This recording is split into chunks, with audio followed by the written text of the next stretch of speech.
How are you? Radio Free Mormon. Good evening, Mr. Real. How are you? Excellent. You get fancier and fancier, my friend. Love the bow tie. It I goes feel like really I'm channeling that character that George Sanders played in All About Eve. yeah, I didn't see that, but I'm sure it was a great movie, folks. If you've seen it, please let me know from a 1 to 10, 1 being not a good movie and a 10 being a great movie, and I'm sure it's like an 8, 9, 10. It's 11. Yeah, it's an 11. It's turned up to 11, baby. Your bow tie matches the blues in your background, And the blues in my eyes. and the blues in your eyes, for sure. Oh, man. By Uh, the way, I have to make an announcement right now, and I apologize for this. This is a public service announcement, at least for me. And that is this, that I was planning, I got as a Christmas gift, a sort of a tie that it's actually glows. It lights up. Okay. mm. It's a light up tie, but other than that, very tasteful. And it's it's blue, right? I can't show it to you right now because I had gotten this, and I got it from Wendy, and I was planning on wearing it tonight. And darn if it doesn't take 2 AA batteries, and I seem to be fresh out. So Mm. there we have it, and that's why I'm not wearing that tie, and I hope that that's explanatory. Well, we'll see it next time, correct? Yes, if I can find AA batteries. Sometimes they're very difficult to locate. Yeah, yeah. You did a show this week, the second annual Radio Free Mormon Christmas uh, event, special, whatever you want to call it, because I think it had a little different title last year. But second annual Radio Free Mormon Christmas party, and you did a really cool thing during the show. You had worked out behind the scenes with some kind people to try to help people out, and so anybody who called in during the show when it was live was able to send an email to you and to get some help. I want to give you some time to talk about uh, that after it happened. Thank you. Yeah, like I said, well, I had described it. You've already described it, right? There was an individual that I had contacted, I had invited to come on the show, and he had said he couldn't make it, but he wanted to be involved in some way. And so he included our audience for the live streaming of the Christmas Eve party to put their names and information into a pool or pot or whatever you might want to call this collection, because they're not just working here, they're working elsewhere. And they don't have limitless resources, and they can't, fulfill everybody's desire 100%, but they can help. So all that happened. And then I had announced and tried to make it really clear that this was the deadline was the end of the show. And that means the live show, not if you're watching it, tomorrow, or watching it even an hour from now or 30 minutes from now. It was a hard and fast deadline because they had all these needs to address on Christmas Eve. And so we got done, and I went to my email account, and I was surprised. I was surprised by the number. And so I took them and I forwarded them on, and then nature took its course. And I've heard a couple of things back from different people who had at least partial needs met. We're very thankful. And I made sure that they understood that this wasn't me. I'm just the middleman here. And I wanted to take this moment to explain that to everybody, that I apologize. There were some hiccups. And if you got caught in one of those hiccups, I apologize. But mainly that was a hard and fast deadline. And I apologize for that. So, but also to give a shout out, even though I'm not allowed to mention the name or names of these individuals, just to give a shout out to them, even anonymously, for the good work that they did on Christmas Eve, and thank them for allowing us to participate. Yeah, I just want to again. This isn't the first time you've done things like that, so I'll just toot your horn for a moment, which is that I find you to be a very kind, compassionate person, and the person who reached out to you to be able to help and stuff, to put things like that together. I think it's a big deal, and that was kind of cool for that to happen. And to the person who helped financially to help some things go right for some people. Thank you a whole ton. Like what a cool thing that was to do. So Yeah. thanks a lot. I should mention that Kwaku L, who had been invited to the show, who had committed to be on the show, yes, but who didn't show up. He was the only one who didn't show, who had committed to be on the show. He did send an email to me, which once again, I didn't see. I'm not monitoring my emails while I'm doing a live show. But he had sent an email about an hour into the show, I think it was, explaining that he was, for whatever reason, now traversing by motor vehicle, I believe, southern Utah desert, and had no cell signal, so he couldn't join in. But he wished us best of luck. Yeah. So I wanted to complete the record, if not correct it. Yeah. And things happen. I know that we had a few little blips and stuff the other night where people showed up and whatever, and then maybe they were sort of waiting to be called in and then disappeared for a minute. We went to get them. I know Natasha had a little bit of a tech issue when we tried to put her on. So, oh yeah, she left her house and got in the car and drove down the block to a gas station. yeah, but what an incredible feat for all of you guys to show up that night to help Radio Free Mormon with this really cool idea of putting a show on at a time where there's people out there who really need a show. And it was such a great time. I really enjoyed spending it with you. Thank you so much. I've got to tell you that although this is a huge tradition, it's been going on for 2 years, which actually means 1 year at the beginning and at the end. So we've got 2 shows under our belt. And I remember feeling extremely the first time and also the second time, but not so much. The surprise was not so much there. The second time of the surprise that I experienced when I floated this idea out there to different people. And actually, the original idea was it was just going to be me. Yeah. That was it's coming back to me now. That was the original idea. It was just going to be me sitting here with you sitting there and talking about this and that. And maybe, Bill, had I ever told you that? Yeah, I think we had talked about that, but because I would still need your technical assistance, obviously, even if it's just me sitting here. Yeah. But then I don't know. Somebody else heard about it and said, well, I'd like to do it. And so I threw out this net. I was shocked and I'm rarely humbled in this life, okay? But this actually humbled me. The enormous outpouring of response from people who wanted to join in on a Christmas Eve program that was streamed live. Yeah. And again, this year, it was overwhelming. Yeah, and it's fun to hear people come on and they've spent some time and energy thinking about the thing they wanted to share, and they're really trying to do their part to make it the Christmas season with us. So yes, kudos to them. Yes, and thank you so much, all of you. Yeah. Is now a good time for me to share the poem from that night?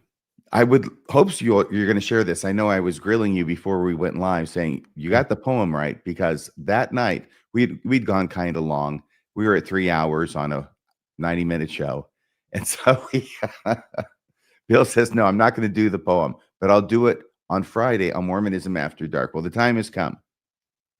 Okay. So I asked ChatGPT, because a couple of people did "'Twas the Night Before Christmas," so I thought it wasn't going to be a great night for that anyway, since it already been done several times. But "'Twas the Night Before Christmas." But I asked ChatGPT to take it and give it a Joseph Smith sort of polygamy kind of theme to it. And is this going to be an AI poem? This is, but and I know that's sort of lame, but also this thing was pretty funny, I thought. So, you know, in every AI generated poem, if you read it backwards, somewhere in there is the phrase, "Close the door, Hal." Yeah, because it's not human creativity. It's a computer. It's either that or "Open the door, Hal." I can't remember which one. It's been a long time since I watched that movie. I think it was 69. Yeah, my favorite year. I'm gonna read it anyway. So, "'Twas the night before Christmas in old Nauvoo town. Not a creature was stirring, except Joseph Smith, renowned. With a Bible in hand and a gleam in his eye, he'd just seen an angel descend from the sky. Fear not, said the angel, with a sword all aglow, for the Lord has a plan you're required to know. Take many a wife, from the young to the old. It's divine revelation, not earthly or bold. So Joseph determined went straight to his task with a scriptural flair and charisma to bask. Emma, my darling, he said with a grin, the Lord's spoken clearly, so let us begin. Emma, not buying it, gave him a glare. Another wife, Joseph? How could you dare? But the prophet was crafty and with words smooth as cream. God's work isn't easy. It's harder than it seems. From Fanny to Zena, his list grew so long. With teenagers and widows, it couldn't be wrong. Polyandry, too, asked a curious friend. Of course, Joseph answered, there's no rules to bend. With angels as witnesses, he sealed them in pairs, though some had to sneak down the back parlor stairs. I'm not lying, he claimed, as the rumors ran wild. I'm just doing the work of God reconciled. But come Christmas morning, his wives weren't impressed. Joe, what's the gift? We're feeling distressed. He promised them glory, eternal and bright, but they wanted jewelry, not celestial might. So they all gathered round in their marital crew, and they told old Joe what he had to do. No more excuses, no tales from the skies. We're your wives, not a prophecy prize. And thus on that Christmas, Joseph did see that polygamy's not as much fun as it seems to be. So let this tale serve as a lesson for all. Stick with one spouse, and you'll have a ball.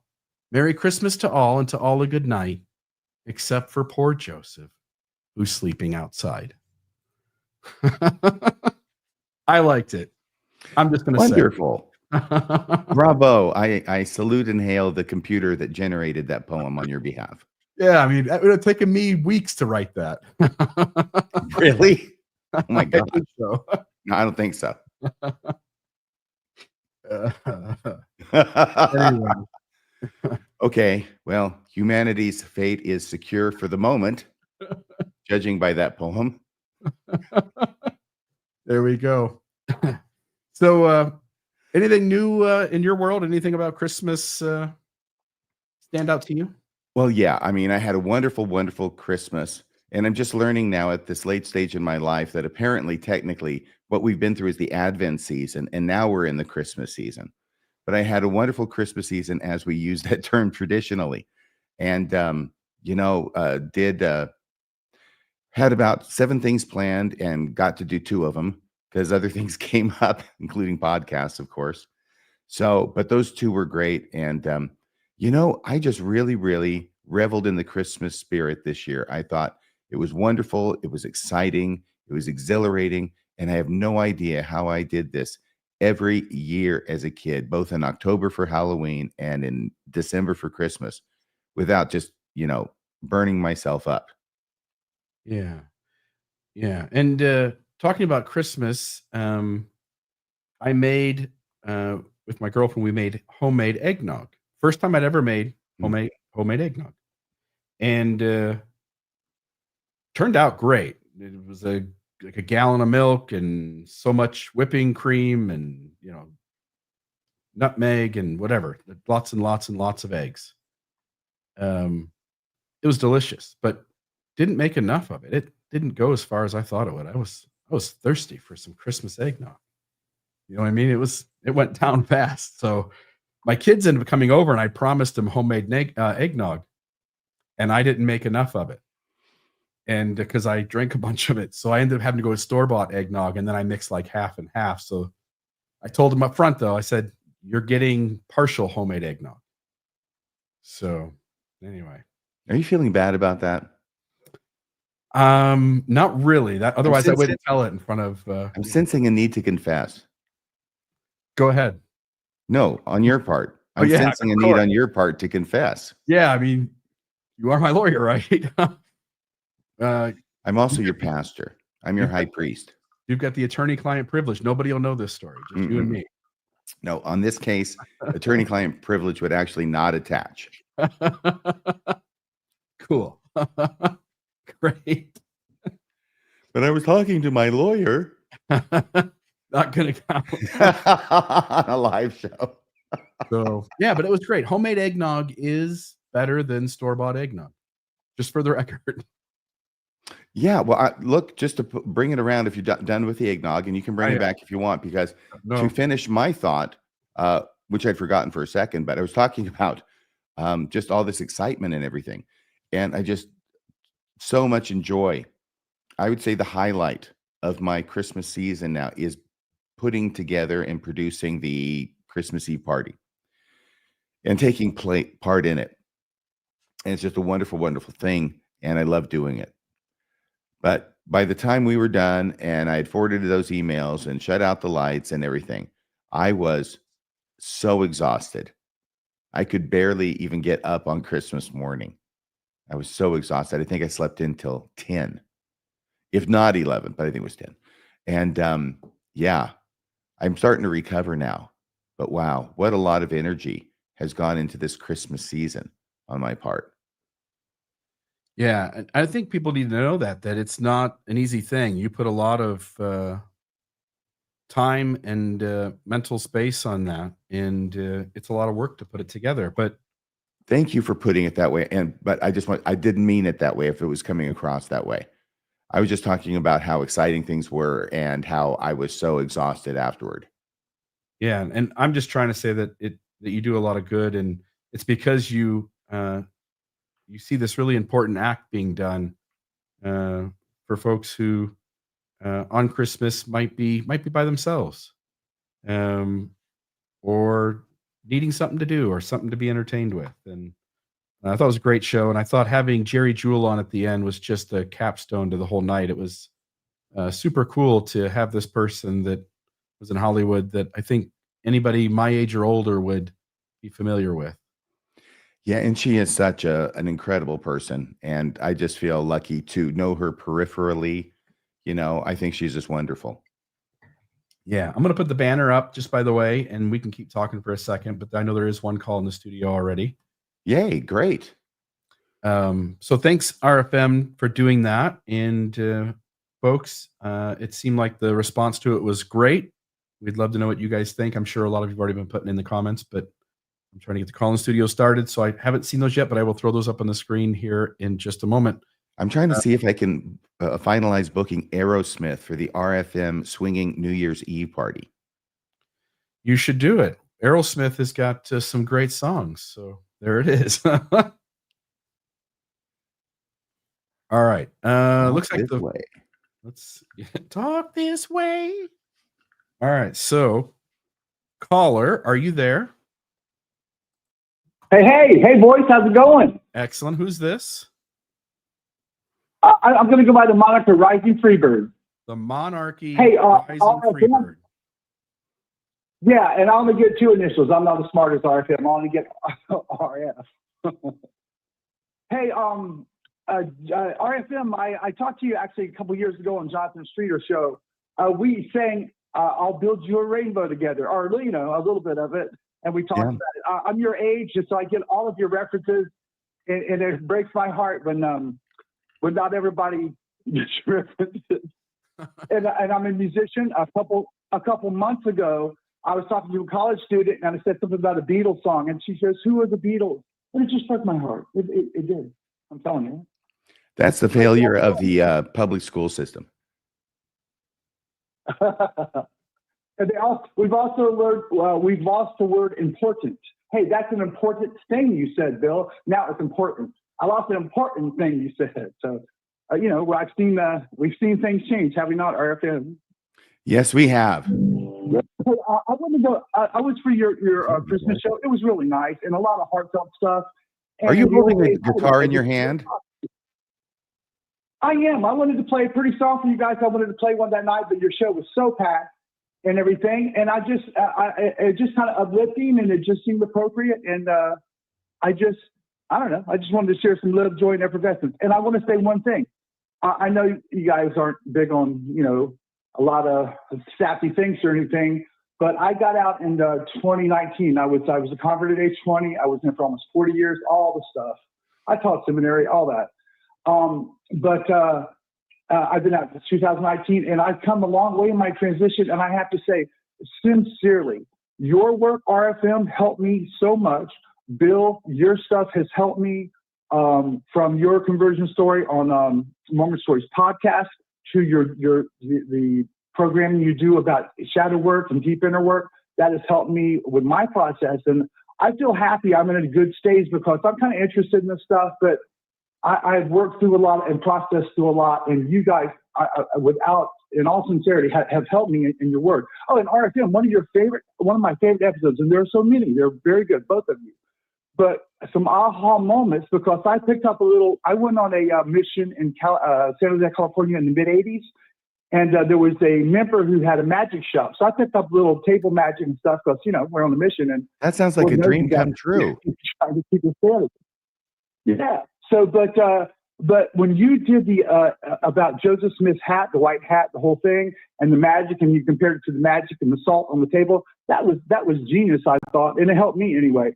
But that's one of my favorite. And you did a part 2, but that first episode was an aha moment, and I think it should be revisited one day. Well, thank you. Anyway, with all that said, can I play you guys a pretty uplifting song? Do you take requests? Is that okay?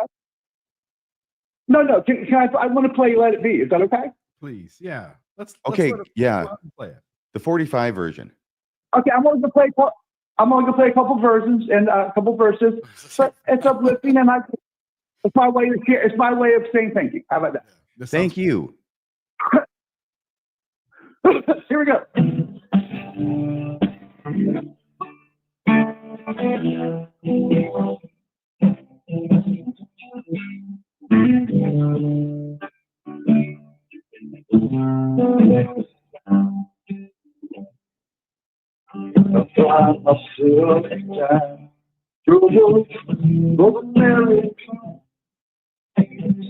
Speaking words of wisdom, let it be. My darkest night, stand me right in front of me. Speaking words of wisdom, let it be. Let it be. Let it be. Let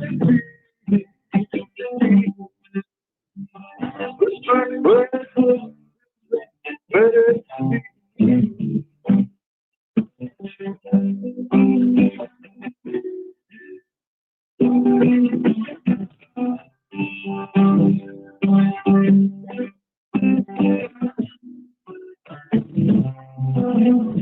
Favorite verse. The world is not in people living in the world for free. There will be an answer. Let it be. They may be trying still a chance they won't see. There'll be an answer. Let it be. I'm liking this. Let it be. Let it be.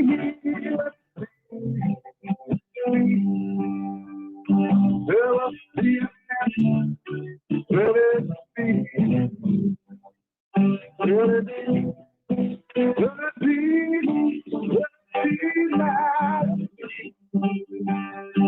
Shine on till tomorrow. Let it be. Shine on till tomorrow. Let it be. Hey, wonderful. That was fantastic. You know something? I didn't catch your name, but it's not your real name anyway. But I want to tell you, there were some difficulties with that translating completely with the music and your singing. But man, there were places where it was coming through, and you were talented. It didn't come through clear. Oh, Hey, thank you. it was good enough for me to be. Not for us, but it might have for the audience because they were saying really kind and nice things. They were talking about how great it was. So You got a great voice. I'm getting Oh, some. no. blood- Oh, Hey, oh, it's no, cool. thank you. I'm No, getting some blood, I sweat, and appreciate tears it. But vibes I'm off not you. looking for the praise. yeah, it was so cool though. No, I totally Huh? will. I appreciate you playing. It was awesome. Thank you. It's a great song for people who've been on this journey. Yeah, it really that was one of the songs that helped me in my healing. It really did. And I just wanted to share it with you guys, and Hey, I wish you love and light, and keep up the good work. Okay, guys? Yep. Thank you so much. Have a great day. All right. Wow, Love that you. was really good. Bye-bye. Yeah. You know, I went into it thinking this is going to be terrible. I felt like Chuck Barris for a second there, and then I thought, hang on a second, this guy's good. I was thinking when he first started playing, he said something about he was going to play a couple of versions, and I thought, oh boy, we've got ourselves in for one tonight where, okay, that was the first version. Now I want to play, the remix. And I think that was in response to my requesting the 45 version. yeah, Do you know what that means, Bill? yeah. Well, I no other than 45 record LP. That's what it album. means. Yeah. The 45, the 45 version is usually going to be a shorter. They might put out a longer version, but usually that is going to be on the LP. Yeah, you want the shorter version. Give it to me, but give me the shorter version. That was the intent behind that. Yeah. Somewhat cryptic response. I love it. I love it. Folks, you can join Mormonism After Dark at 662-667-6667. And I'll just say too, well, first I'll say thank you, Susie Catherine, for the super chat, $19.99. Thank you. She says, hi, everyone. I just want to note, oh my goodness. The phone number was 662-667-6667. But you can also go to the YouTube channel. We have them. Sorry, Arpim. I've lost it. But the Mormonism After Dark playlist. You can go onto YouTube. You can see all of past episodes there. I think this is one of those shows that, the things we're laughing about or joking about or talking about, there's some of it that's current events.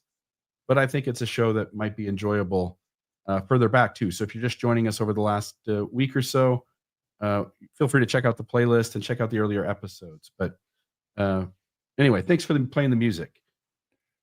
That was really nice. Yeah. You can also join in studio. It looks like we've got Min down there. I don't know if Min, we'll have to ask Min if it's which version of Min it is. Perhaps it's the Mad Marvelous Madam Min. It could be. Min, are you the Min with a phallus or with the phallus removed? And yes, I know it's Min. Hello, Min. Many are called. Min. Hello, Min. All right. Well, The mist of May is in the glow, Min. and then Min just left. Min just said, he or she. All right. I started making an assumption. Then I tried to fix it. And then I stuttered. That's okay. You're doing great. Shit happens, Let me just tell you, it's fascinating just watching you this evening. Sometimes it happens at the worst moments. Hey, thank you. There have been a few moments where you left off saying something. It was my job to pick up, and I didn't know what to say. So You're doing all sorts of things. All I'm doing is sitting here and, drinking a beverage and smoking a fake cigarette. Yeah. Yes, sirree. This Wednesday, Mormonism Yes, sir. Live, we had talked about doing. What are we going to do? Are we going to do that on New Year's Eve or just New Year's Day? New Year's Day, right? Well, Wednesday is New Year's Day. I was just wondering. Yeah. I was thinking New Year's Day. Okay. I don't I can't get Aerosmith for New Year's Day. New Year's Eve is a possibility. Yeah, they're booked. They would imagine. They probably have a private gig they're doing that they got paid handsomely for. And if they're still you quite can make popular that good in of music, circles. you deserve to be paid handsomely. Mm-hmm. Yeah. It's creating art. So, All right. So we are coming down on the 1st. Is that it? Yeah. So on the 1st, 6:20 p.m., Mormonism Live. And we'll do sort of a review of 2024 and go over the big stories that have happened throughout the year. I know the Tribune did a little article on some of those top stories. Yeah. But I think I imagine we have a little different point of view of maybe what some of those big stories were. I think one of the biggest stories, of course, my memory, I'm more likely to remember what happened last week than I am 52 weeks ago. Maybe I'm the only one, but I think one of the legitimate biggest stories this year is the plural marriage cartoons for tots. Everybody's playing the line, right? All the voices that the church sort of trusts to leave it alone. And if they go too crazy, then the church senses like maybe it's a big story. It's been picked up though by a couple of major news agencies at this point, right? The New York Post. My information about the Salt Lake Tribune going with that on Monday was incorrect, but they did go with it a few days later. I want to cover that. And we're on the cusp of January. Yeah. And my understanding is that in January, we may well see a story, maybe from the Wall Street Journal, about this. Yeah. There is something really unhealthy about what they did, but it's interesting which instances the church reacts immediately and which one it grinds its feet down and gets ready to take the hit. And I don't think this is the right one to do that over, is my 2 cents. This is one that probably should have been pulled before other things that actually did got pulled, like the Book of Mormon introduction. That seemed like a lesser serious issue when it comes to being a healthy, responsible faith. That could be in the top 10 as well. It might get eked out, but I don't know. Yeah. About the Book of Mormon introduction that was there, and then it wasn't, and then it was swapped out, and then the story was killed. Yeah. How Mormonism, how the Church of Jesus Christ of Latter-day Saints draws the line on good and bad is really weird once you have an outsider's lens. Yeah. Yeah. I mean, it is right there. We present it with all the receipts. You can see everything that's happening, everything they did, and it's up to you to draw the conclusion. Yeah. Either the church is doing this or the church is doing this. Those are really the only two conclusions. Yeah. Yeah. Well, thank you. And so Mormonism Live, 6:20 p.m. Wednesday, New Year's Day. We'll cover the top stories in 2024, and we'll have things like this and other things to say on the various stuff that happened last year. This, at that point, it'll be last year. If I were the prophet, if I were the head of the church and the prophet, seer, and revelator on the same day, this coming Wednesday, I would do the top 10 news stories of 2025. There you go. All right. Because that's what we have prophets for. Yeah. But that's not how it works. So us and them will be using hindsight to make all of Wouldn't our that be decisions. awesome? If we really had a prophet at the head of the church and he could do shit like that, that'd be cool. Yeah. If he knew COVID was coming, if he knew if this helped or that helped, if he worried a little less about who drank coffee and whether the restoration's ongoing or not.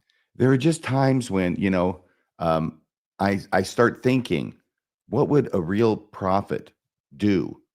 And I get so accustomed to never seeing it that I stop thinking about areas where, if you were a real prophet, man, let's hear it.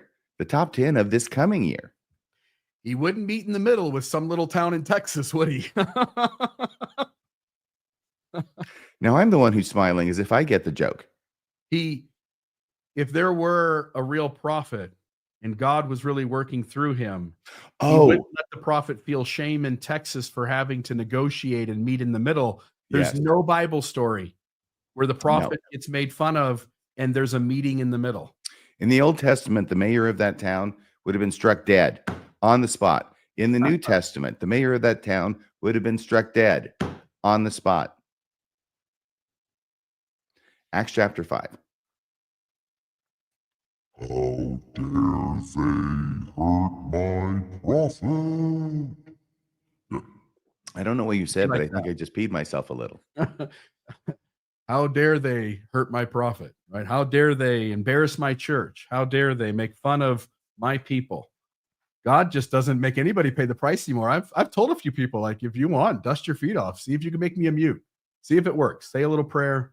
Make me no longer speak. And it doesn't work. Like, no, but they don't even try it because they know it doesn't work. Can I tell everybody out there, these hardy 290, we few, we happy few, we band of brothers. Can I tell them a little bit of a story from behind the scenes, which I may or may not have ever said before? And hopefully I'm going to remember it after that great intro. Okay, go ahead. It had to do with you and when you were getting excommunicated. Okay. And we talked about well, I talked about it. The possibility of your saying, I mean, look, if you have the priesthood, I'm right here. The Book of Mormon's right over there. We know the story that's in there in Alma 30 about Corior, right? So go for it. Let's settle this. It's a great way to end the conversation because no one will try. They would all be too embarrassed Because they that it know they wouldn't don't work. have it. It's not going to work. So I'm going to have to explain why it doesn't work, and I'm going to look like a fool when it's done. And it's the perfect one. By the way, if anybody ever gets a high council again, gets the recording device happen to be in the room and to do its job, at the very end, dare them to mute you. Dare them to silence you with their magical powers. They can't. By the way, it just occurs to me, as if for the first time, that this is obviously where the slogan comes from, that a faithless generation, an adulterous, a wicked and adulterous generation seeketh after a sign. The reason you've got to have that there is so that people don't test you and find out that you don't have the power you're pretending to have. Yeah, it's the whole purpose. It gives you the loophole. Okay, I think I just came to this realization. Pieces just clicked for me tonight that I don't think have ever clicked before. That makes absolute sense, I think. Yeah, it would make sense on things that would really show that the thing isn't what it claims. And You'd by the have way, to have Bill, a place. I'm so sorry. Oh, no, go Bill ahead. did not do that. Bill did not go with that. Do you remember why it was you chose not to? I don't remember the reason, but I did not. I simply ended by talking about the Holy Ghost, but not in any way along I those think it was lines. because you didn't want it to be confrontational. Yeah. The truth for me, again, the truth doesn't convince everyone.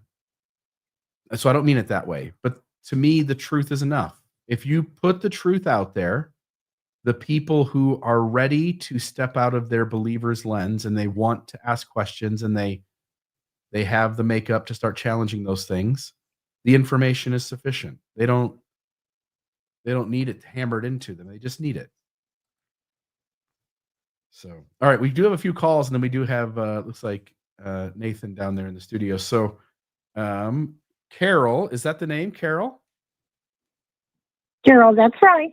Carol, how are you? Welcome to Mormonism After Dark. Oh, I'm doing good. How are you guys? Really good. Great. Good. I had something happen recently. Over Thanksgiving, I was house and dog sitting for somebody, and I never get to watch TV at home. So I had it on, and I was watching all these not Law and Order, but true crime reenactment shows.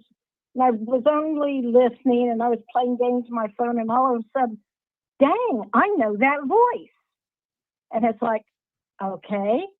And I looked up, and sure enough, there was RFM on the screen. I'm haunting your TV set. You were there.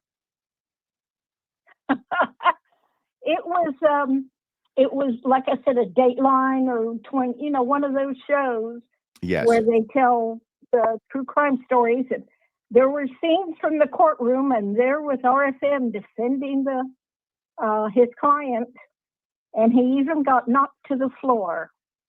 You remember? Oh my that gosh, one? did they have that in there? I need to get that because that is like every American's dream come true. Is watching an attorney get thrown to the floor by his client. Anyway, knowing the name of the defendant in the case, I was able to look it up, and oh my gosh, I found out the real name for RFM. And that was an exciting night for this old lady. Well, thank you so much. I appreciate that. You can see what a main character I was in the episode, that you had to find out my name by researching it. It wasn't just in the show, I guess. Well, it could have been in there, but I wouldn't have. If I had heard that name before I heard your voice, I wouldn't pay attention. It's not a name I would know. That makes sense. Well, but anyway, I just thought it was fun, and it'd be fun to let you know that you were on TV a month ago. So, well, thank you so much, Carol. Yeah, I pop up in the You're strangest welcome. places. Y'all have a great night. Thank you. Have a great night, Carol. Yeah, I Good night, know. Carol. You too. Bye, y'all. Bye-bye. No, he wasn't angry with me. What we were doing was demonstrating a self-defense move that he had used on the victim. And the problem is that I thought he was going to do it slowly so that the jury in front of whom we were standing could see what was going on and I wouldn't end up on the floor. But he did it so quickly that, I mean, I barely saw it and I was down on the ground. So that was kind of funny. Man, oh man. That seems like it escalated quickly. It was a big deal. But I mean, he's trying to help me up. He's just going, oh, sorry, Yeah. I mean, he meant to put me down. But then the prosecutor's table was right there. And as I'm going down, my dancer reflexes kick in and I recognize spatially that there's a table that the back of my head is rapidly approaching. So I tuck my head as I go down. I miss the table and everything was fine. Boy, oh boy. The judge leaps up in his chair and says, Radio Free Mormon, are you okay? And everybody said, who the heck is Radio Free Mormon? And I was fine. It's okay. It was just, it created a bit of a stir. Boy, oh boy. It can go from 0 to 10. I've learned that. I'm 46 years old. It can go from 0 to 10 quickly. I haven't thought about that in forever. Down goes RFM. All right. We've got Trevor Larson. Trevor, are you there? Trevor. Hey. Yep. Hello. Trevor of the Biting Wit. Hello. Hi, Trevor. Yeah, I guess.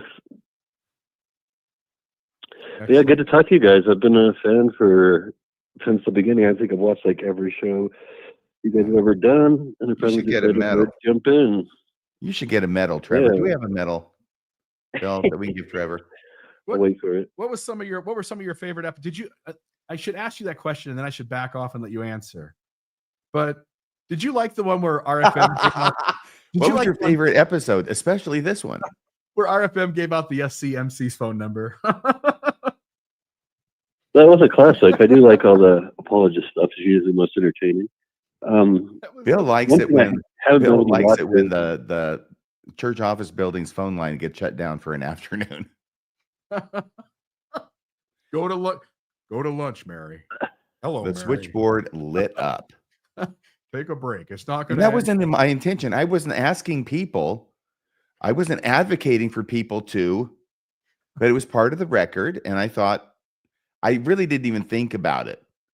And then all of a sudden, everybody's calling them because they want to talk to this fellow whose name was, I gave his name out because, I think it's important people to know the GA's name, Timothy Dykes. Yeah. J. Timothy, something Timothy Dykes. Elder He's got an Dykes. initial somewhere, but basically it was Timothy Dykes. Yeah. D-Y-C-H-E-S. You, the infamous Radio Free Mormon, you never once considered what might happen if you gave out their phone number. I don't recall. Okay. I don't recall. All I know is that Timothy seemed like a very nice and pleasant fellow. Yeah. Yeah, the day Timothy Dykes of the 70 gets a phone call from Radio Free Mormon. Sometimes it's like you get to walk up behind the bear and he doesn't know you're there. And you get to pull it on your pants and just piss on him. And by the time the bear gets his pants up, you're already gone. Apparently, then hundreds of people started pissing on this bear. That was the funny part. Trevor, are you still there? I'm sorry. Bill has been very rude to you. You're good. Okay. No, it's good. I like the show. That's why I'm calling. So one thing I wanted to say first is I'm disappointed in Culture Hall. Got to call him out. He didn't take my advice for his name change. And what was your advice? I'm sure it was good because you have a biting wit. It was Kwaku 2. Come on. It falls off the tongue perfectly. Kwaku 2. Kwaku 2? Yeah, it could be instead of Culture Hall. It's a way better name. I'm sorry. Bill is making me laugh. Bill, stop making me laugh. You're good. He put up, did you see on the screen? He put up, the SCMC now has its own little, whatever you call it. It's live chat Yeah, thing. own And profile. the SCM, SCMC is saying it's still not funny. Okay. Signed Elder Dykes. Yeah, Elder Dykes. He's been put out to pasture. He's on emeritus status. And then the next guy they put in there was what's his name? Whose son threatened me. I don't have the name in front of me. But we revealed to say that. No, you did say that, didn't you, out I have loud? no problem saying that. So Right. Okay. the guy I can't remember. So many people threaten you. Well, the guy was in the presidency of the SCMC when we revealed that those three guys were in the SCMC, him being one of them. Right. The guy's son reached out. It wasn't Pearson, was it? What's that? It wasn't Pearson. I don't think so. Yeah. He but the dreams guy's of being in the SCMC. Yeah, the guy's son reached out and said something like, if my dad gets any, shit from this, I will get you, and I am vicious. And his name is Sid. Yeah, Sid Vicious. And so then we I called the police, and they found him and knocked wherever he was at the time and told him not to do that. But he's said other things in other places before with other people on Facebook. So I wouldn't be surprised if he turns up again. I'll figure out who it is, and I'll drop the name. Let me just respond to Shannon M and let her know that it's a RFM episode. It's called Spying for the Lord. It's back there a ways. What episode number is it, RFM? Do you know? Ich habe keine Idee. But I'll bet it has 2 digits. Lord Radio Free Mormon. Number 76. Number 76. So I'll put the link here into the StreamYard chat. That was a lot of fun. That was a fun show. I couldn't have done it without you, though. Because remember, you were passing along that intel from that teenager with the GA dad who happened to know. Yeah, there's been numerous times, whether it's the church or it's an apologist, where we've been one step ahead of them. Richard Nygren comes to mind as another one, where they just can't play the game. They get caught. The Hill Cumorah skullduggery, that whole thing with the Hill Cumorah. There being one hill or two in the second walk-in letter. It's really hard to be a step ahead of Daniel C. Peterson. Okay. He's a pretty quick guy. It's like running from the mummy. Trevor, what's on your mind tonight? Oh no, just wanted to call, but I guess call and say hi. But one thing I was wondering in the episodes of yours, a few that I couldn't really get through, like when you guys talk to atheists, and it's because I am an atheist. So, but and I've heard RFM talk about how you consider yourself agnostic. I was just curious what you guys think. Like when you hear the word atheist, what do you think? Burn him. Like an atheist is what? I think an atheist is an atheist is a whole mix of people, and I think you would say it's someone who believes there is no God, or you believe someone who is not convinced there's a God. How would you phrase it? Someone who believes there's no God. Yeah. Yeah, and see, that's why I'm against that, because I would say, because if you look at like a 1-year-old child, would you say they're moral, immoral, or amoral? And I would say they're amoral, like they're not a moral agent yet, right? So if you are talking about a God belief and you're just not convinced, that would make you an atheist. And if you're convinced there is no God, that would make you an anti-theist. Oh, okay. So there's another word there. Way. There's another word there to describe the affirmative not belief. And then, because Cultural Hall, you're such a smarty pants. Cultural Hall put anti-theist up there. Yeah. So and then agnostic is kind of a totally different question. That's more of like knowledge, and theism is more about belief. What do you believe? So like I would consider myself on certain God, most gods I'd say I'm anti-theist, but I would say I'm an agnostic atheist, meaning like for like a deistic God, a God that doesn't interact with people. There's no way to disprove it. I would say I'm an agnostic atheist, where I couldn't say it doesn't exist because there's no evidence. But I feel like we're then, playing I mean, there's some people tic-tac-toe. who like. Yeah, I take the center school. Sorry, but I think most people, if they're honest, they would say that they're an agnostic theist, meaning they have faith. So that's how I would view things more. Where like I would say every kid is an atheist. Every brain dead person is an atheist. Every kid starts they don't off believe. not thinking about God until somebody tells them you should believe in God. Yeah, and I think it's a straw man from theists, because it's hard to defend against that. So I think theists have pushed the idea of that if you're an atheist, it means there is no God. Then there is some argument there. Yeah. And so I think it's kind of a straw man to feed into that and be like, oh yeah, atheists say there is no God. Right. Well, thank you for letting us know that. That was just my 2 cents. Yeah, I appreciate it. Thanks for the call. Yeah. Thanks for letting me call. Yep. All right, bye. You bet. Thanks. I'm feeling disappointed we didn't get a song out of Trevor. I felt like everybody who calls should be able to play some kind of instrument and sing to us. Yes. And if not, like, learn the harmonica. It's an easy instrument, guys. Like, they say that. Have you ever tried to learn the harmonica? I can play hop cross buns on the recorder, and it's got as many holes as the harmonica. Okay, let me just tell you something. The recorder is a totally different animal from a harmonica. Yes, I'm aware of what it's a poor man's clarinet. It's the only mandatory instrument they made us learn how to play in 6th grade. Yeah. Did they still do that for you? Mm-hmm. Did you have to do fluoride in a cup? They don't do that anymore with the kids. I don't know what you're fluoride talking about. around, and then does anybody know this? By the way, this is a real thing. You in your classroom once a week, I think. The school nurse brought in a tray with little Dixie cups that were full of fluoride, and every kid signed up. You did fluoride unless your mom or dad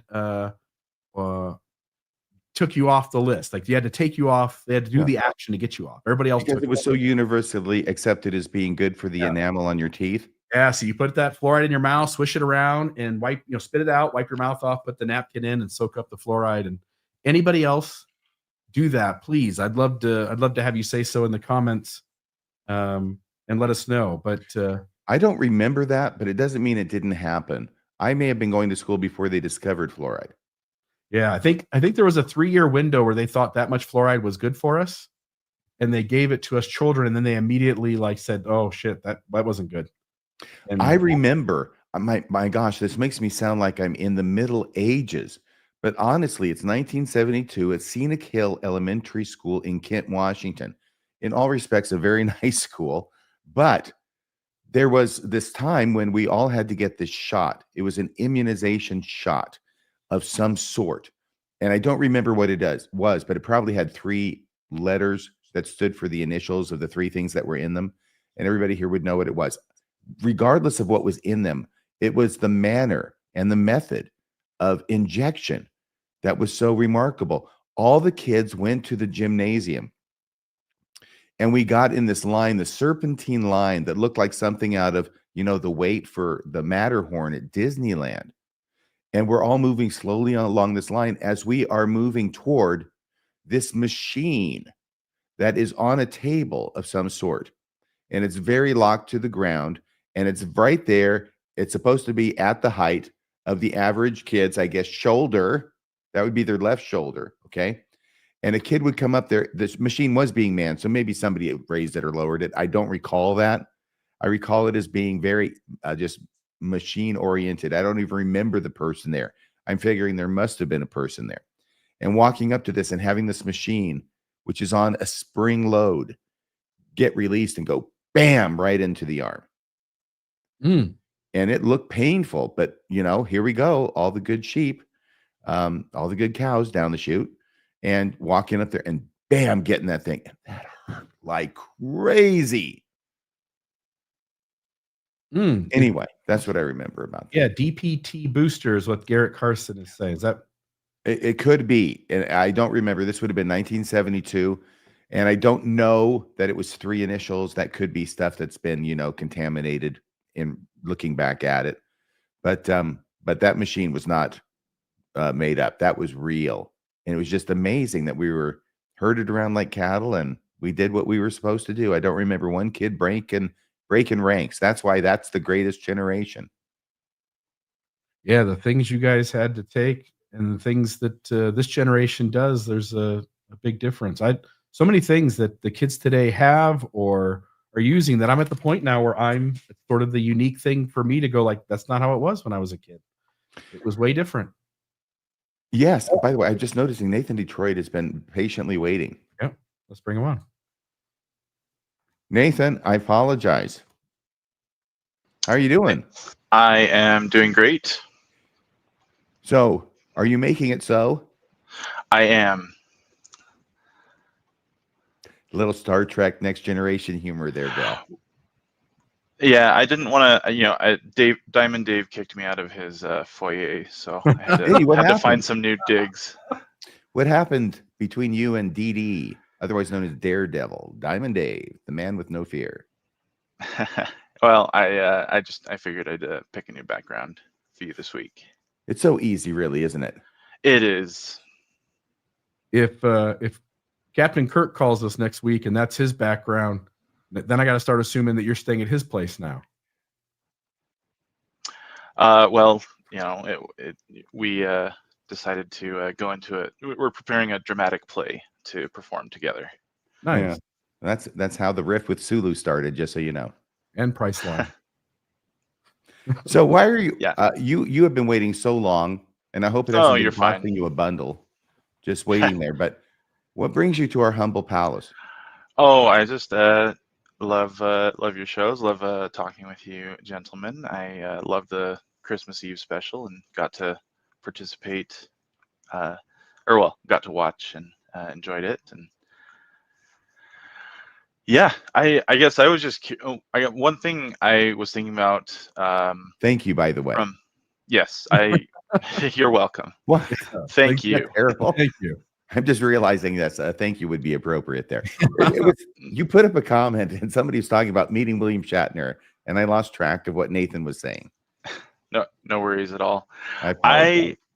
I guess I'm just curious. I had this thought in listening to your interactions with me and also in talking with other people. I'm curious how as you both began in podcasting, did you feel like, and especially as you started the live call-ins, did it ever feel weird to you with people being maybe overly familiar with you when they called in? Because I feel like I listen to you and I feel like I'm, after listening to a lot of Mormonism Live and Mormonism After Dark, I feel like I know you very well, but obviously you don't know me very much at all.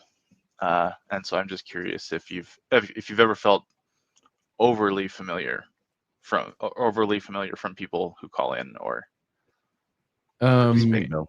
Well, I'll say that it's sort of fun. You run into somebody and they know you and they come up and they say hi, and it gives you a chance to sort of hear their story. They get to ask a question. It's a fun human interaction most of the time.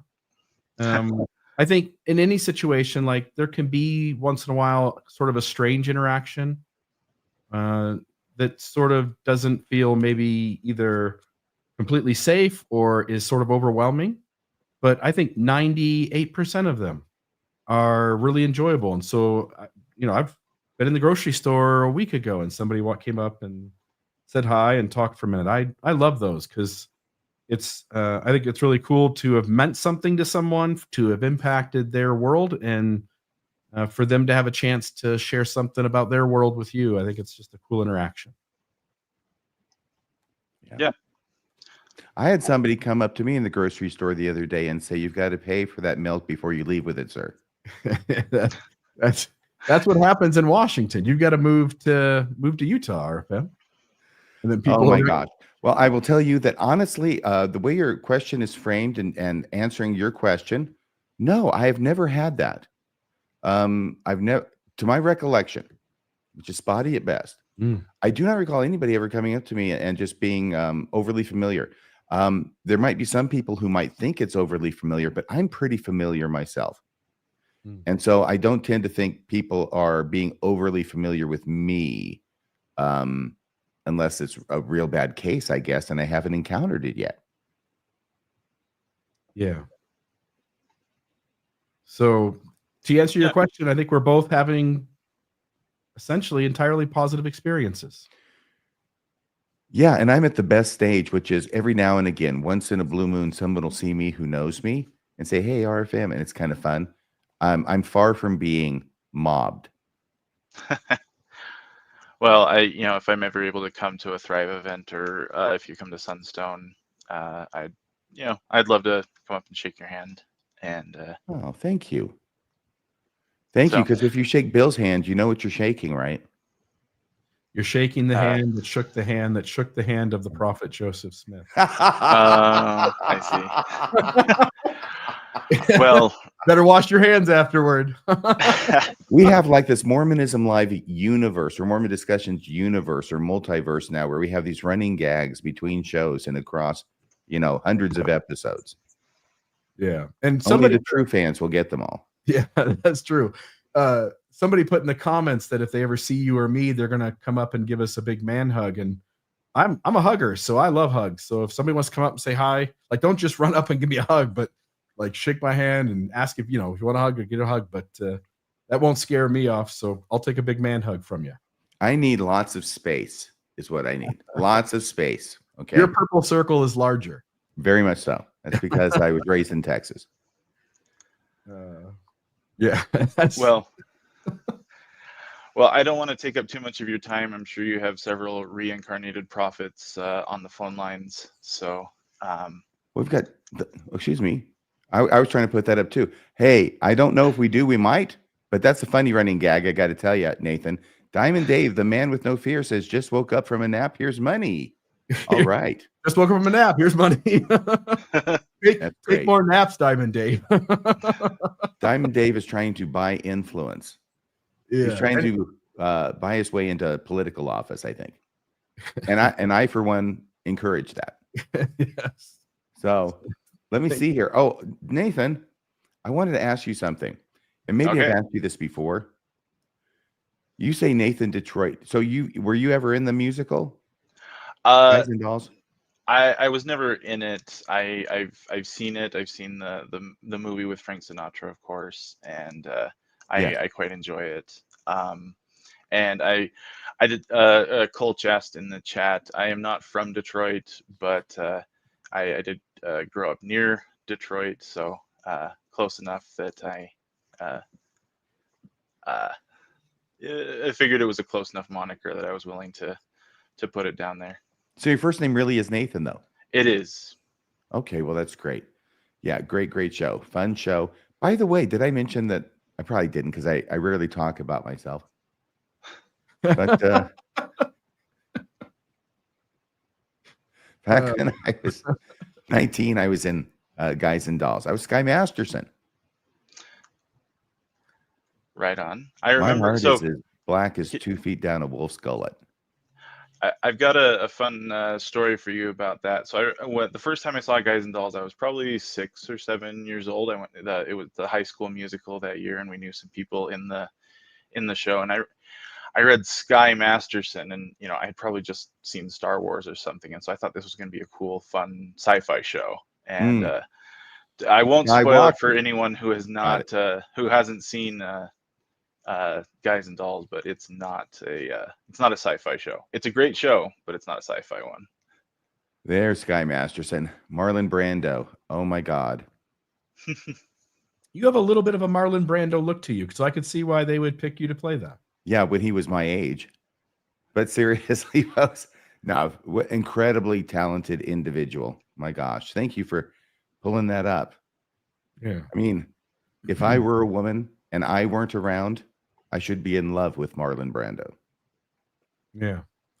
I didn't get Marlon Brando until Godfather. That's my age difference with you. And I watched The Godfather, and that was my introduction to him. And I never saw much of the older stuff that he was a part of. Well, it came out in 55. I wasn't born for another 5 years. And so I'm pretty sure it was 55. But I didn't see it until like 79. Yeah. I was born in 78. So, Yes. The year I Nathan. graduated. Yeah. Nathan, I want to just say, we have several regulars to the show, and I think they're all cool for their own reason, but I really do like seeing you down below and coming into the show. So I really appreciate you being on. Yeah. Well, happy to do it. Happy to be able to participate and get a couple people pointed out about the discussion of parasocial relationships in the chat, and be able to get a little bit more direct interaction and say hi and joke around about Shakespeare and musicals. And Lord of Don't the ever Rings joke and- around about Shakespeare, Nathan. You should know better. I'm joking. Oh, well, I do bite my I had tongue, you sir. going. I had Nathan going. You were about crapping your pants, weren't you? Not on this holiday.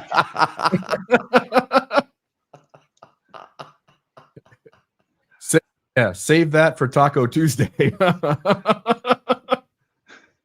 You save on the beans. Everyone's So favorite. anyway, boy, that was scatological. All right, Nathan, thank you for calling in. Good seeing you. Have a great day. Make Yeah, it Warp take care. Factor number 3, Mr. Detroit. All right. I wanted to just put up on the screen, if somebody does want to come in studio, you can click that link and that will bring you into StreamYard. So Did I sound like I was really serious about that? I thought you were serious, but also it Don't ever didn't joke catch me about off guard that you weren't being serious either. Oh my gosh. Oh man.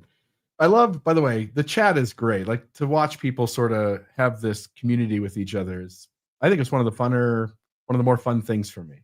I agree. Yeah. I agree. And I'm not as fluent as Bill is at looking and reviewing the live chat like he does, but every now and then I look over there and I do find things. A lot of fun going on over there. Yeah. We do have a caller, so I'll put that up. Caller, what's the name? Lori. Lori, how are you?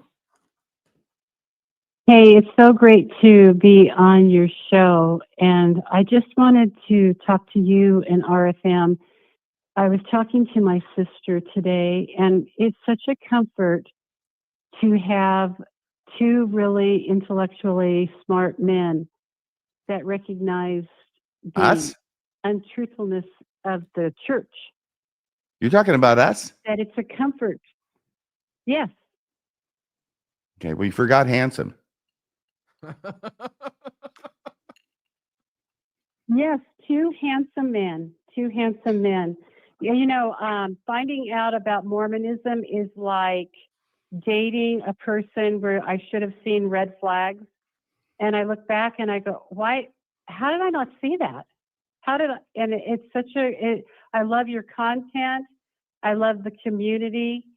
And I want to be in on I could only come into your show partly on Christmas Eve. And so next year, I hope you will do it again. And I want to participate in whatever it was you guys did. That would be fantastic. But I just wanted to thank you. I just really wanted to thank you because it is a comfort to have you guys out here. It is. So thank you. Thank you so much. In some ways, we are kind of like the Mormon version of the bat signal.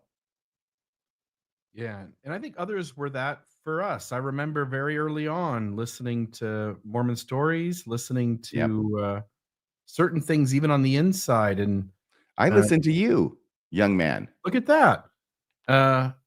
You get this chance to hear people who, for instance, with Mormon stories, when John would ask tough questions and Terrell Givens and Richard Bushman would attempt to answer things with a high level of honesty.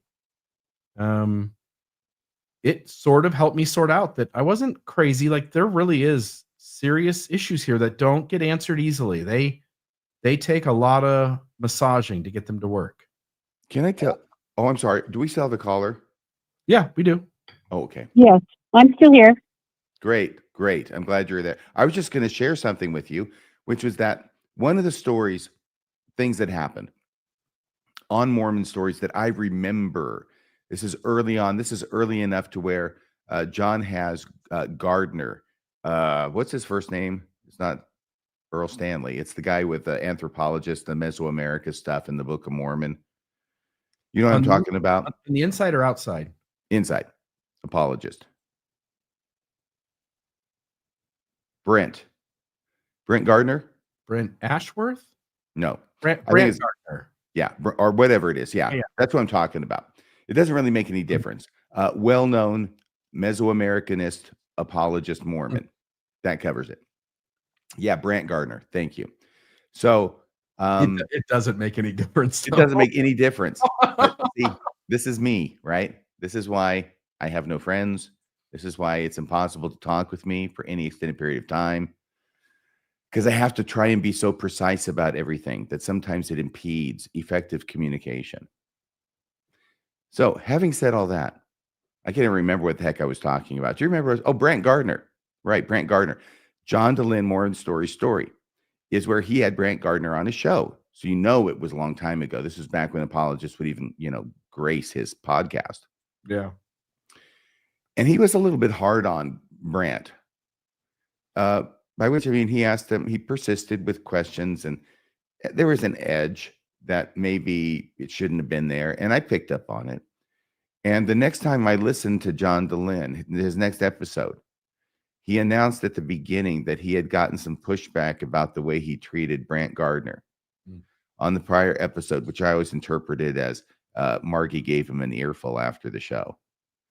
But whatever it was, he announced at the beginning that he apologized for that. He recognized that there was truth in that, and he apologized for it. And I thought, well, that shows some character. This John DeLynn. Yeah. And Well, I do have a question for you. Yes. And that is, do you think that the apologetics they just can't see it, that it has to be true? It just has to be true. There just has to be a good reason. Or do you feel like it's like stabilizing the ark? That they feel it's their job to keep the ark from falling over? I think that's true on both counts. I think, yes, they do really believe it's true. And yes, they do think it's their duty to steady the ark, to the point where if you actually listen to what apologists say, they preach a different version of Mormonism than the leaders of the church teach. And where the apologist version is different is at all the very weakest points along Mormonism that science has refuted for a long time. And they change those elements so that they are easier to defend. And that is the version of Mormonism that the apologists defend. Now, are they aware of that? I think they are, but I also think that they can delude themselves into believing that this is what the leaders of the church actually believe too. The members just aren't ready for it yet. That sounds crazy and twisted, but I know because I've been there and done that. Though thank God it's been a while. Don't you think too, like there is a degree of sunken cost fallacy. The way they word things, they know the church requires them to word things a certain way. That they have, and they're happy to play along because they do have a lot invested in it. And I would say I went years longer.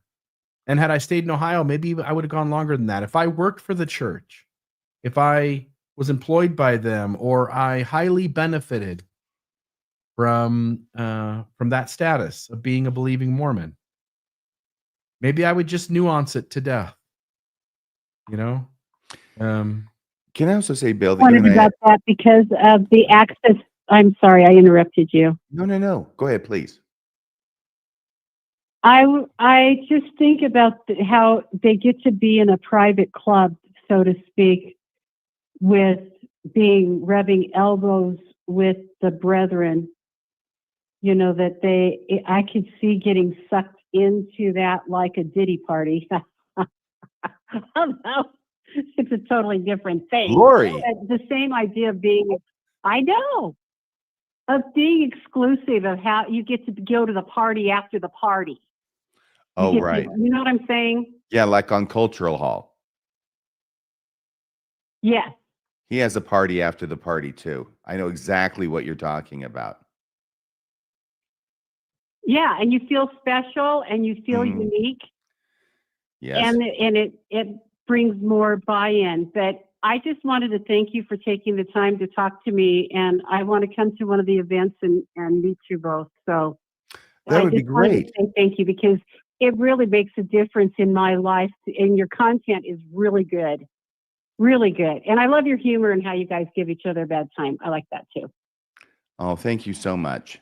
Awesome. Thank you. Have a great day. Thank you. I'm aware of Bill giving me a bad Thank time. you. I don't think I've ever given Bill a bad time though. No, you don't ever pick on me, ever. No. By the way, you're looking absolutely fabulous in that fuchsia jacket. Hey, thanks so much. So what I was going to try and say earlier, which I think is important, is that you and I have something in common, and I think we have it in common with a large segment of the audience, which is that we are in the minority of people in the church, in any church, maybe the minority of people, period. But we have to know the answer why. Yeah. And if we don't know it, then it is an itch that we have to find out, we have to scratch it, and we have to get to the bottom of it, no matter what it means and no matter what it brings. And it may happen quickly, and it may take decades like it did with me, because there are all sorts of other influences keeping me from seeing the evidence I'm finding, or seeing it in context, or adding 2 + 2 and getting 4, which can be very difficult if you're committed to a religion. But I think we all have that in common. There may be a few people, maybe they've never been members, but I will bet almost everyone who watches this show, who has been a member of the church, or maybe even still is a person who wants to get to the bottom of things. Because I think the majority of people are fine not getting to the bottom of things. It doesn't bother them that they don't know this, that, and the other, because they may not even be aware that they don't know it. But even if they did, it's just not something that interests them. And you were that way from the beginning, right? Like the moment you joined the church, you wanted to know more about it. Yes. Yeah, me too. It was my first Day great one. academic intellectual passion. Yeah. Day one, the moment I was investigating it, I started going to the Sandusky Library, the city library. I went to the school library. I wanted to just, what's out there? How can I learn everything that there is about this thing? I wanted to know all of it. I was quite familiar with Fair Mormon before even joining the church. I was already starting to look into the library No Man Knows My History by Fawn Brody Mhm. before I even joined. I mean, I was reading the critical stuff, and I wanted to know. And I know you were that way. You tackled it sort of poking at its edges from the very beginning. Yes, my brother, the Jehovah's Witness, helped me out by giving me some anti-Mormon literature not long after I was baptized. Yeah. So we both ran into anti-Mormon literature right around the time of baptism.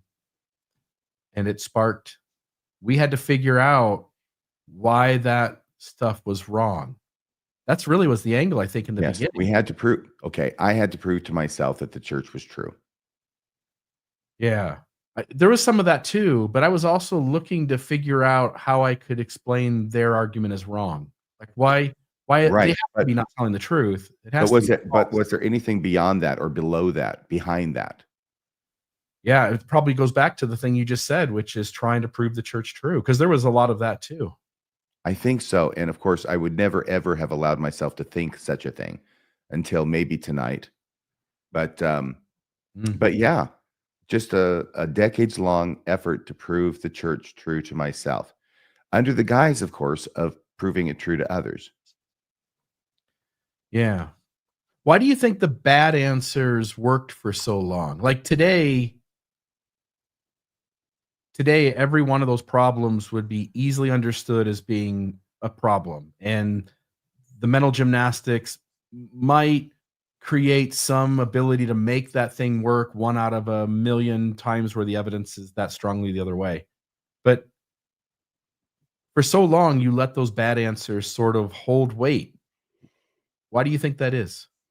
Because they support you and your worldview. They Yeah. make it so you can maintain what it is you have devoted your entire life to. Yeah. That's and that's your sunk cost fallacy, in addition to the inertia factor. Yeah, like treasure digging was always yucky in That's terms of exciting. what it, yes, but I mean in terms of what it meant for Mormonism's truth claims. Oh my gosh. I cannot tell you how devastating that was. Yeah. I was living that as a 24, 25-year-old Yeah. return missionary, student ward, University of Texas at Austin, and being there and going through this in real time. And the thing, I have told this one once before, such a small, tiny thing, but emblazoned on my memory. I think it was the same night when we had gathered together to listen to Elder Oaks try to make salamanders respectable. Yeah. And say that a salamander was a perfectly acceptable, reasonable, and understandable thing for Joseph Smith to call an angel.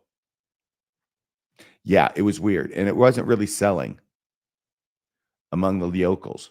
Yeah. And I was out in the lobby area, the foyer of the building, with a friend of mine named Larry, who was, I think he was a postgraduate student in math, which always is extremely impressive to me. That's why I have so much respect for Logan as well, and other mathematicians. But we were rocked, and we're standing there facing each other, and there's other people around, but we're looking at each other, and I can see he's rocked, he can see I'm rocked. And I remember to this day, Larry casting about for some solid ground and saying to me, well, there's still chiasmus in the Book of Mormon. Yeah. It was quite a trip. When I first learned about the Book of Abraham, my first thought was they should have matched. The papyri in the Book of Abraham should have matched. Like that should have matched. When Egyptologists came along and they took the papyri and they said, let's see what this is, it should have been the Book of Abraham. And it wasn't. And then somebody comes along and goes, don't worry. There's a missing scroll. And then you research that you accept it, but you keep poking at the edges of it. And eventually you learn that just doesn't work for lots of reasons, but it doesn't work. And then they tell you suddenly, like there's a whole new idea. Now we realize you broke the second layer of this whole game. Now the third layer of the game. The third layer of the game is there's a catalyst theory.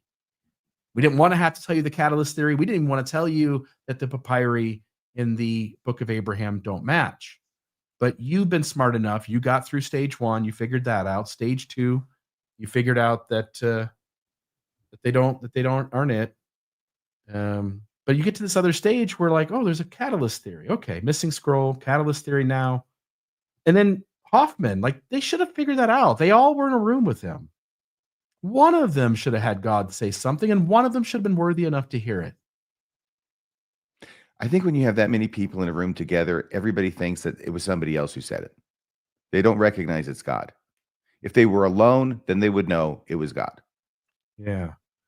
And they even admit God never shows up to the point where the way they know the other ones of them have come to some sort of revelation is if they all agree. Like you don't even know if yours is the truth until the majority of us agree with you. And that's the only way you can know that you said the truth. That's a effed up way to know the truth. They self-admit God isn't speaking. I think that they do tacitly all the time. Yeah. So we're out of phone calls. We're out of anybody else. We got 6 minutes or 5.5 minutes left to go. Yeah. We don't need you. Hey, by the way, can I read you something? Please. Because it's Christmas, I decided to read the first 4 chapters of Dracula, to reread them. And the reason why is because Stephen King once said, maybe in his Danse Macabre, that the first 4 chapters of Dracula are the scariest piece of Western literature in the world. Now, I don't know if that's true. It's pretty scary. And I will also tell you that I read the first few chapters just by chance, coincidence, interest, probably when I was in high school during summer. I didn't get much further than that. But there was one scene that was painted so vividly. It's actually kind of just a description of nature that I remembered it to this day because it evokes such beauty. And here's Jonathan Harker's journal, right? And if you know about Jonathan, you know about Jonathan. He's kind of trapped. He's a solicitor sent from England down to Transylvania to conduct some business for real estate with Count Dracula. Figures out Count Dracula is the only person in this ruin of a castle in Transylvania. Even though, and he only sees him at night. So he's got to put all this stuff together. And the original readers of the book, of course, kind of had to put it together too, because it's Dracula. And this whole thing, this isn't certainly the first vampire book, but it established a lot of things that we've come to associate with vampires. So this huge castle is situated on a cliff such that it goes straight down on three sides, not just down the side of the sheer side of the castle, but then continuing down the sheer side of the cliff into this canyon. And Jonathan Harker's been able to get up at night and walk around, but he can't get out of the castle. The only way he could get out is out the front, and that is hopelessly barred, the other three sides being down a long, long way. And here's what he says. He says, when he left me, I went to my room. After a little while, not hearing any sound, I came out and went up the stone stairs to where I could look out towards the south. There was some sense of freedom in the vast expanse, inaccessible though it was to me. So he's looking through the south through these big windows, these mullioned windows, at this incredible view. It's nighttime. Looking out on this, I felt that I was indeed in prison, and I seemed to want to breathe of fresh air, to want a breath of fresh air, though it were of the night. I am beginning to feel this nocturnal existence tell on me. It is destroying my nerve. I start at my own shadow and am full of all sorts of horrible imaginings. God knows that there is ground for any terrible fear in this accursed place. Now, here is the passage. It's right here in the middle of the paragraph that I remembered from, however long ago that was, when I was in high school. And really the only thing I remembered. I looked out over the beautiful expanse, bathed in soft yellow moonlight, till it was almost as light as day. In the soft light, the distant hills became melted, and the shadows in the valleys and gorges of velvety blackness. The mere beauty seemed to cheer me. There was peace and comfort in every breath I drew. And that's it. And for whatever reason, those brief words were like oils in the hands of a master that painted a picture so vivid that I not only could see it, but I experienced it in some way. And the beauty of this is that he paints this beautiful picture only to have this horrible thing happen right after, right? Something else that Jonathan Harker sees and that I had never known, 1819, never associated this at all with Dracula because it's hard to put on film. So he looks down into the left where the Count's rooms are, and he sees the Count's head stick out of his window. He says, what I saw was the Count's head coming out from the window. I did not see the face, but I knew the man by the neck and the movement of his back and arms. I was at first interested and somewhat amused, for it is wonderful how small a matter will interest and amuse a man when he is a prisoner. Okay, everybody out there, you know what comes next. But my very feelings changed to repulsion and terror when I saw the whole man slowly emerge from the window and begin to crawl down the castle wall over that dreadful abyss, face down, with his cloak spreading out around him like great wings. At first, I could not believe my eyes. I thought it was some trick of the moonlight, some weird effect of shadow. But I kept looking, and it could be no delusion. I saw the fingers and toes grasp the corners of the stones, worn clear of the mortar by the stress of years. And by thus using every projection and inequality, move downwards with considerable speed, just as a lizard moves along a wall. Ooh, beautiful language. Yeah, that freaked me out. It was Beautiful so language. beautiful, and then it totally freaked me out. I had never, ever associated, Dracula with crawling like a lizard down a wall, head first. Sometimes what's scarier isn't seeing completely the scary thing. It's seeing just enough of the scary thing to know for sure it's real. Mhm. That's a pretty amazing way to sort of capture the audience, capture the reader. With rare exceptions, the imagination will almost always be superior to anything you can put up on the film. Yeah. And the mistake that so many horror films make is showing the monster too early. Jaws, you don't see the shark until basically halfway through the movie. But you know it's there. You see things that represent the shark, right? But you don't see it. By the way, one exception to that rule that I just enunciated may be dog soldiers. Because although it's brief, the actual view of the dogs, the werewolves themselves, is stuff that will haunt your dreams. Yeah. I don't think I could have imagined that better than it was portrayed. We did have one more person come into studio, RFM, Debbie Donovan. There is das. Who is that? It's Debbie Donovan. Debbie, how are you? Good. How are you? Excellent. Welcome to the show. Hi. Thank you. So I'm listening to this and I'm just kind of wondering, God, you went on to that shark thing and it totally took me into another space where I was like, okay, okay.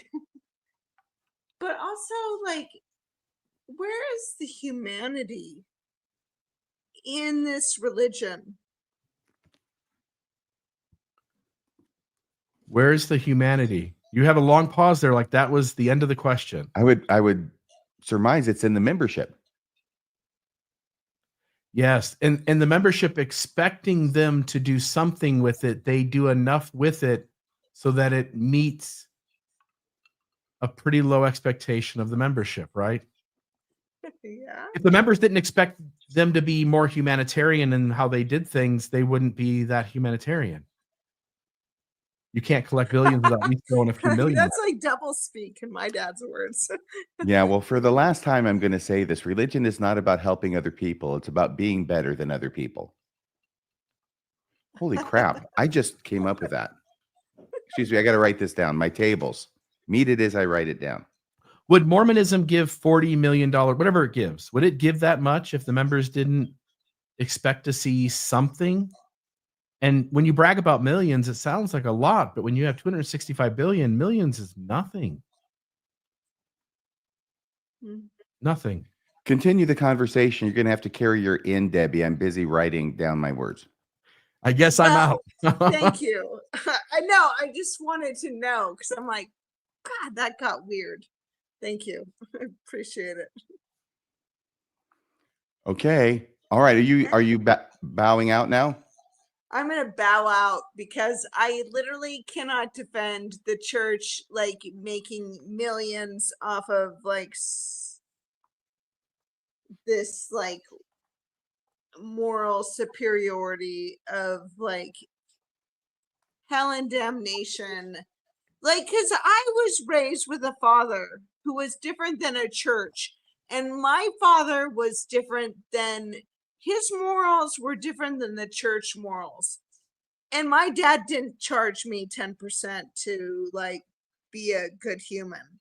And I feel like I'm still a good human, and it doesn't need a religion or anything to like understand that. And I feel like parents are absolutely in charge of that like superiority of right and wrong more than religion. And if a religion asks my child if they masturbate, I will literally probably crucify them.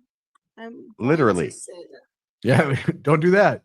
Well, when did literally stop honestly, meaning literally? Do you meet a stranger and go, hey, do you masturbate? Your dad didn't charge you Judge 10%, but did he make you mow the lawn? Oh, he did, and I See? do, and it's my favorite chore. I used to love to mow the lawn versus unloading the dishwasher. I'll take the dishwasher. Well, thank you, Debbie. Thank you. Have a great day. Nice seeing you. Oops, sorry. She can ready to say something else. That's okay. Debbie's having a good Saturday night. Or it's a Friday night. She's having a good Friday night. Imagine what her Saturday night's going to be like. And so are we. Imagine what her Saturday morning's going to be like. keep the ibuprofen coming. Mr. Radio Free Mormon. Yes, sir. You have something. You were going to pull it up on the screen.